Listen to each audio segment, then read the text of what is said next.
دوباره سلاف بینریم ده بردف که وزارت کار هندرین حکومت وگوه زیا سوریه نوردین البابا دبیجه کو ایریشکارین دیرا مار الیاس جه کامپا هولی هاتیه و ناسنامه وان جی نسورینه لسروی یکی هزن سوریا دموکراتیک برسف دا قصده او ادعاین هان درواندن و اشکره کرکو پشتی لیکولین و لیپرسینان هاتیه اثبات کرن که تو کسی جه کامپا هولی در نکتیه.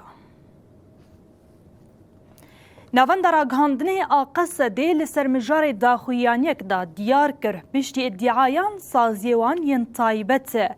Sicilên niştecihên kampa holê û kesên di demên bihûrî de jê derketine keşif û kontrol kirine û dibêje.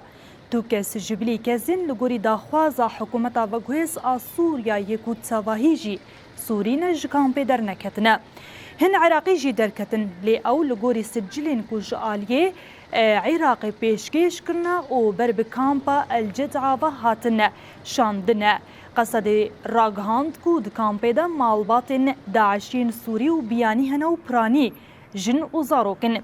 Ev jî derw iddiaya berdevkê Wezareta Hundirîn a derbarê veguhestina du terorîstên Nesûriyayî ji kampa Holê radixeber çavan.